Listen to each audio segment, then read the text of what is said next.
fayyuudhaaf maal goonu kutaa keenya lammaffaa irratti tuqaalee tokkon dubbadha akkuma isiniin jedhe viidiyoo darbe irratti fayyuudhaaf tokkoffaa irratti kan gochuun nuuf ta'u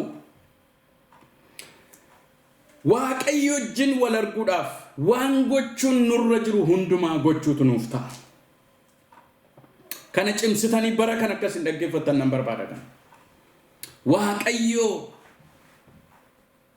ofiisaati abbaa keessan ta'e, waaqa keessan ta'e, bulchaa keessan ta'e, madda jireenya keessanii ta'e isinii wajjin jiraachuu barbaada.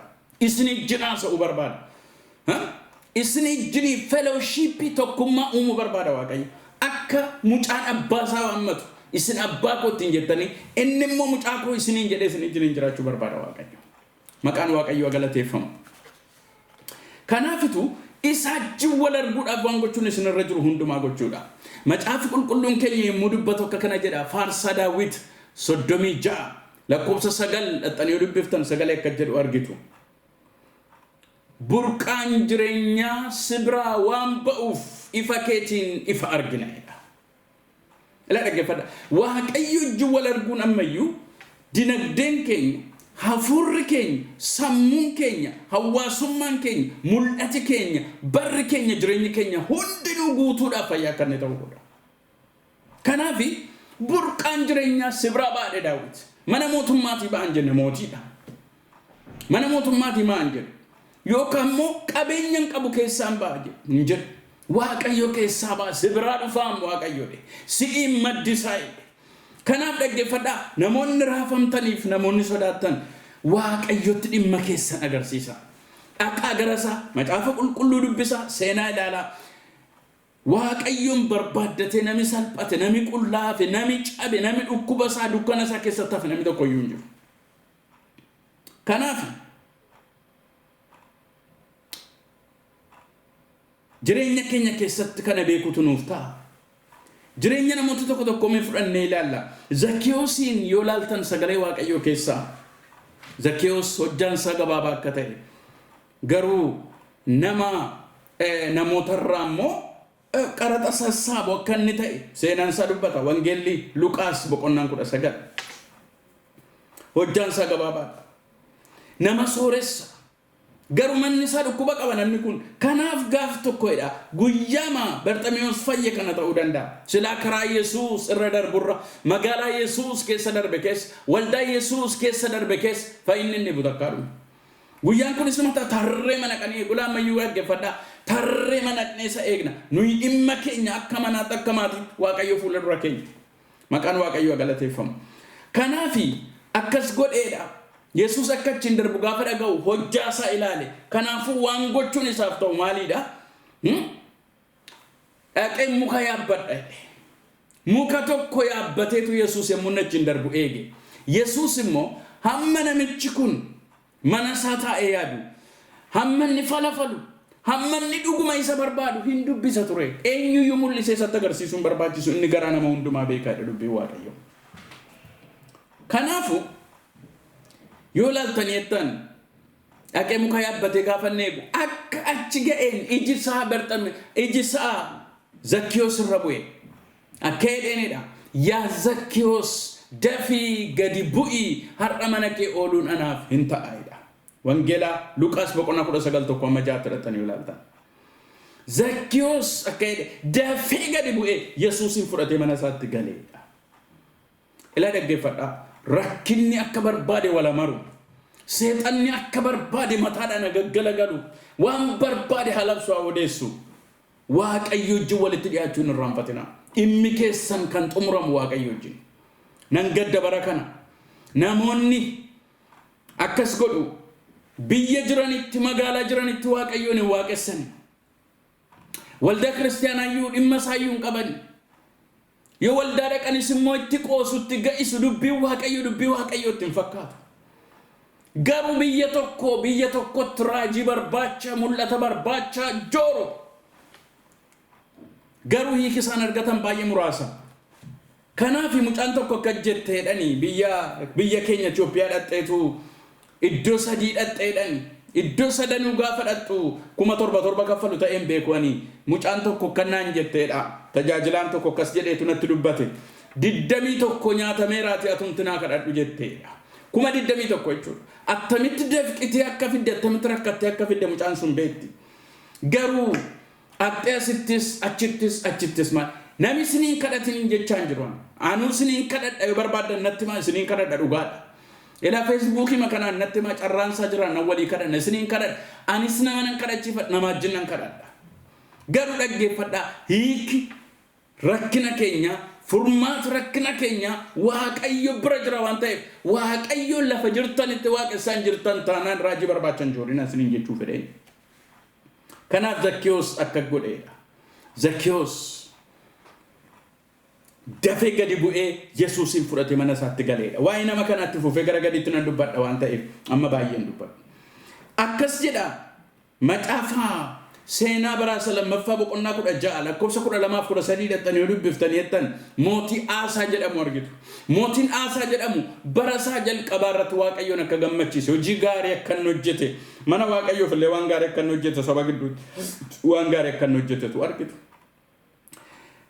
macaafaa seenaa baraasa lammaffaa boqonnaa 16 lakkoofsa 12-13 dhaqxanii yoo ilaaltan garuu akkasidha Aasaan mootii ture waan ta'eef hakiimota baay'ee qaba waan tureef amma waaqayyoon badaa barbaadu waa utti fakkaachuu dide garuu madaa tokko rukutame iddoo sana dhaqxanii dubbiftanii jettan Aasaan madaadhaan rukutameedha madaa miillaatiin rukutame inni garuu abbaa qorichaa malee waaqayyoon waan hin barbaadiniif hin du'eedha kaanseriitti ta'e hin du'e jechuudha waaqayyoon namoonni baay'een dhukkubsatanii du'uun tarii al tokko akeekuma waaqayyoo ta'uu danda'a waan tokkoon lafa kanarraa guyyaan darbu keenya geenyaan inuma duun hamma sanatti garuu waaqayyo eeggannaa nuuf godha saba waaqayyo Aasaan akkas godhe inni abbaa qorichaa malee waaqayyoon hin barbaanne waan ta'eef dhukkubi isaa itti hammaatee du'eedha maal isiniin jechuuttan jira waaqayyo gara isaa yoo dhufne malee waaqayyoon yoo barbaaddanne malee kanaaf dubbii waaqayyo akkasidha waaqayyoon barbaadadhaa isa argachuun utuu namaaf danda'amu waaqayyo keessa fayyinni jira waaqayyo keessa eebbi jira waaqayyo fayyinni sammuu fayyinni qaamaa fayyinni dinagdee fayyinni kallattii hundumaa namni jireenya isaa keessatti barbaadu waaqayyo bira isiniif jira waaqayyo bira dhaquudhaan argatu garuu maqaan waaqayyo bara baraan kan galateeffame haa ta'u kanaafi maddi jireenyaa si jedhe Daawit dhaggeeffadhaa waaqayyo inni qaama keenya uume kun qaami keenya attamitti akka hojjetuuf attamitti akka inni fayyu maal isa barbaachisu waaqayyo beeka kanaafu dinagdee keenyaaf jireenya keenyaaf bara keenya hundumaaf eenyutu maddare waaqayyoodha ila dhaggeeffadha namni maaliif rakkata biyya lafaarraa jettan beekumsi dhibeenyaan rakkataa hin jiru mootota dhabee rakkataa hin jiru waraana dhabee rakkataa hin jiru waaqayyo malee akka hin jiraannetti uumame waan ta'eef namni golasaa keessaa hin boo'a biyya kana yeroon dhufe jalqaba laphee namootaarraa namoota hafuura koo keessatti nan dhagaa iyya guddaa boo'icha guddaa laphee namaarraa dhagaa nan gaafadhe dubartii tokko maal kun namoonni kun rakkoo maalii qabu waan akkasiin dhagaan jedhe nama baay'ee kiristiyaana tokkoon arge yeroos jennaan akka jette eeyyee dhugaadha fayyaa adeemu fakkaatu hin nyaatu waan uffatan fakkaatu malee keessi namaa dhumaadha jireenyi namaa dhumaadha nyaatamaadha miidhamaadha jireenyi namaa karaa baay'ee yoo ilaaltan kanaaf saba waaqayyo dhaggeeffadhaa waaqayyo itti dhiyaachuu waaqayyotti baqachuu isa malee jiraachuun akka hin danda'amne beekne amma hungulaalama raafama gidiraa naasuu biyya lafaa kanarra guutee fiigisaa jira eeyyee jira maan waaqayyoodha maqaan waaqayyoo galateeffamu kanaafuu addunyaan harka ishee gara waaqayyotti maatiin hundinuu harka isaa gara waaqayyotti ol fuudhutu isaaf ta'a amma sammuun namaan dhukkubsate immoo yoo ilaaltan jettan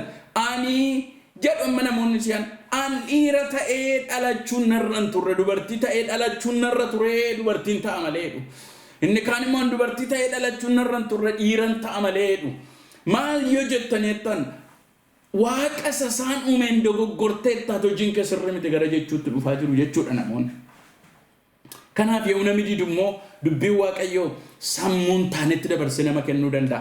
Yaadan taanetti dabarsee kennuu nama danda'a. Waaqayyo wanta namni ofii isaatiin karaa kamiinuu keessa bahuu hin dandeenyetti dabarsee nama kennuu danda'a. Kanaaf maalan jechaa jira waaqayyo maddisaa wanta ila dhaggeeffadha dhukkuba gadda waan ulfaata har'a mana keessan keessa jireenya keessan keessa isin boosisu isinitti himaa akka nama waaqayyoon barbaadadha. Waaqayyo hiika isaati, waaqayyo qoricha isaati, waaqayyo qoricha sanaaf ta'u hiika sanaaf ta'u qaba waan ta'eef maqaan waaqayyoo galateeffamu.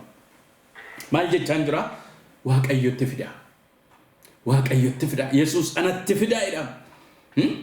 Namicha isaa Wangeela Maarqos keessa ilaaltaniittan bartoonni kadhatanii fi fayyisuu dadhaban sana anatti fida jedha. Waaqayyo maal jedha beektu? Isa simboossan kan anatti fida jedha. Eessa? Mana kootti fida, fuula kootti fida, anatti dhiyeessaa jedha. Waaqayyo biratti wanti kan qabne hin jiru waan ta'eef waaqayyoon barbaaddachuudha. Barxemewoos isatti fiigee cal jedhennaan calin jedhu jedhe. Kottu ennaan fiigee dhaqe beekara madda isaa waan ta'eef. Because he knew his source. The source of his healing and blessing. Galanni waaqayyoodhaaf haa ta'u. Isa lammaffaan dubbadha.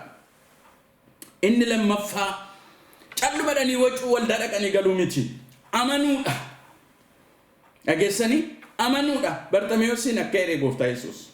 Amantiin keessa fayyiseera nagaadhaan dhaqitti jedheedha. Agartanii waldaa dhaqanii galuu miti. Manaa yeroo kaatan adaraa keessan dhaggeeffadha namoota gadhisaniin arge bara kana. Manaa yeroo dhaquudhaaf fedhan maal goonare jechaa dhaqu waldaa dhaquun barbaadan. Gaafa ta'anii wangeela dhaggeeffatan waan tokko iyyuu itti hin fakkaatu namooti baay'een. Kanarraa kan ka'e hin fayyan. Achi waldaa isaaniitti utuu waaqayyo fayyisuu barbaadu joormaa baay'ee namoota jooran hin argasiyan. Waaqayyo garuu fayyina waldaa keenya keessan keenya taanaan ofumaa walitti nu qabe jechuudha. Nan amana waldaas waaqessitan keessatti waaqayyo fayyina ergeera. Amantiidhaan dhaqaa waldaa keessa. Amantiidhaan simadha tajaajiltoota keessa. Yoon balleessu ta'e immoo gadi nurraa taa'aa jedha. Kanaafitu maalan isiniin jechaa jira amantiidhaan itti siqaa. Dubartiin tokko akkas gooteedha beektu sagalee kana.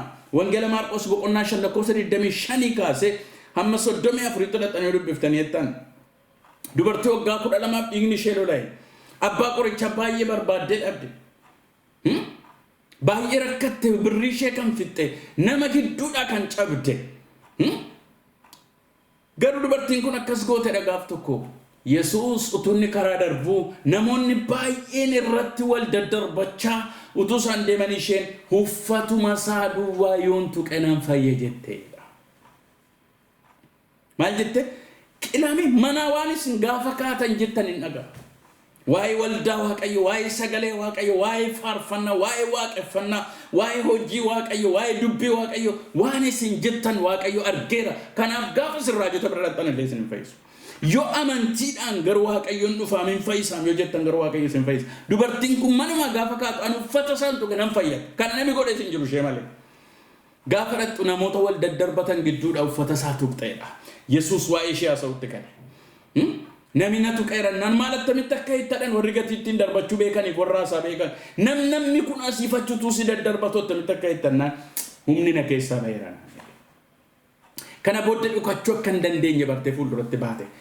Har'a dhugaa baanaaf dubartii kana. Dhaggeeffadhaa ammayyuu sinittaniin waldaa waaqayyo gaafa dhaqxan dubbii waaqayyo gaafa dhageessan an ofii kooti akkas namni yeroo lallabu dhugaadha.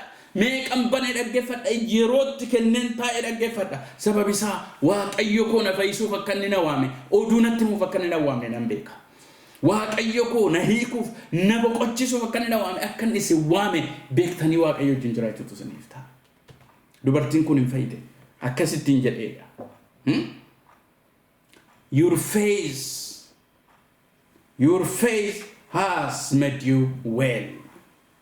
Go in peace ittiin jedheedha. Amantiin keessa fayyiseera nagaadhaan dhaqi ittiin jedheedha. Dhageessu nama baay'ee waa'ee isaan dhageessa nama waa'ee dubartii kana dhageessu sababa amanteef. Waaqayyo keessa fayyinni jira saba waaqayyo. Waaqayyo keessa hiiki jira saba waaqayyo.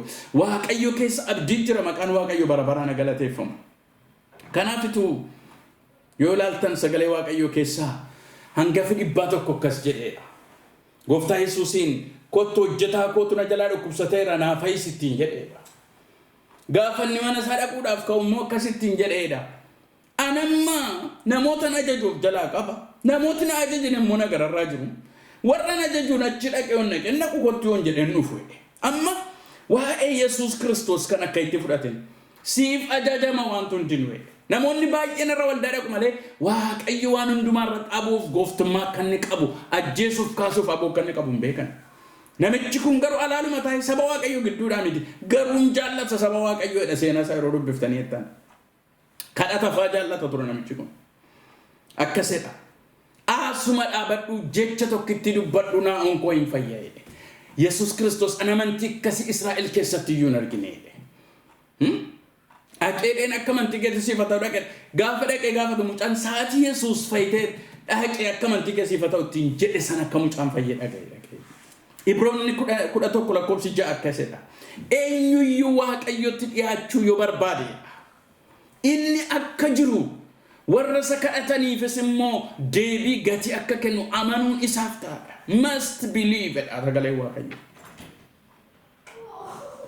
ulfinni waaqayyoof bara baraan haa ta'u kanaaf saba waaqayyoo dhaggeeffadhaa amanuutu isiniif ta'a waldaa dhaqxanii faarfattanii galinaa callumattanii faarfannaa dhaggeeffatamaa jechaan olinaa kana keessa waaqayyo natti dubbata kana keessa na hiika kana keessa na furaidha ana fiikooti yeroon faarfannaa dhaggeeffadhu waa biraa hojjechuun jaallu yeroon lallaba dhaggeeffadhu waa biraa hojjechuun jaallu waaqayyoofumaa natti naasa'u maqaan waaqayyo bara baraan eebbifamu yoo jilbeenfadhu sofumaan jilbeenfadhu akeekaanan jilbeenfadha waaqayyo fuuladhu itti yaadeen jilbeenfadha sababi isaa amantiidhaan jilbeenfadha waaqayyoon dhufadheen jilbeenfadhe waan ta'eef sababi isaa akka sedhe dubbii waaqayyo isin keessaa eenyuudhaan nan jaalladha sagalee kana waggaa kana baay'ee mucaan isaa qurxummii yoo kadhate bofa kan kennuuf eenyu buddeen yoo kadhate immoo dhagaa kan kennuuf eenyu isinuu amoota taatanii ijoollee keessanii gaarii kennuu eega beektanii kan waaqa abbaan keessan amma isa kadhataniif ammam caalchisee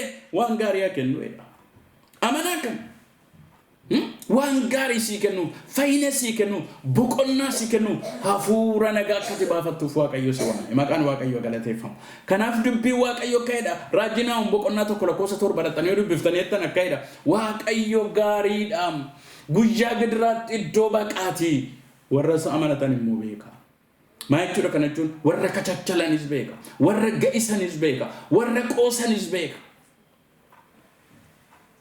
kanaaf saba waaqayyo isinitti nima dhaggeeffadhaa waaqayyo nama amantiidhaan isatti siqu akkasumatti gadeessu yoo ilaaltan hammi waaqayyo akkan hojjetu waaqayyo harkasaa akka inni diriirsu waaqayyo waan addaa akkan hojjetu warri godhe warra amanudha maqaan waaqayyo bara baraan galateeffamu kanaafuu dhaggeeffadhaa saba waaqayyo amantiidhaan waaqayyotti dhiyaadhaa innis isinitti dhiyaataadha sagalee waaqayyo kun sagalee waaqayyooti kun abdii waaqayyooti kun kakuu waaqayyooti waaqayyotti dhiyaadhaa fayyina baate hiika baate eebba baate furmaata baate isinitti dhiyaata waaqayyo kanaafi amantiidhaan akka jedhe Barximeewosiin dhaqi amantiin kee si fayyiseera amantii isin keessaa dhabuun barbaadu waaqayyo la dhaggeeffadhaa eessayyuu waldaa yoo dhaqxan yoo jilbeenfattan yeroo dubbii waaqayyo dubbifattan yeroo sagalee amma dubbataa jiru kanallee dhaggeeffattan waaqayyo natuqa waaqayyo natti bu'a jedhaati amanaa waaqayyo calluma deen dubbatu maaliif na iyyisiisanaan waaqayyo anoo fayyeera garuu isin fayyisuudhaaf kana na dubbachiisa isiniif hiika ta'uudhaaf kana na dubbachiisa utuu isiniif an dubbadhu anaaf mana kootiif hiika ta'aa jira waaqayyo nana mana maqaan waaqayyo galateeffamu kanaafuu maalan jedhee lammaffaa irratti amantiidhaan isatti siquudha kana gochuu akka dandeenyuuf ayyaana isaatiin nu gargaaru viidiyoo kana itti mufuwaatti dhaggeeffadhaa tuqaalee hafan itti fufeetan viidiyoo ta'an irratti dubbadhaa waaqayyo sana eebbisu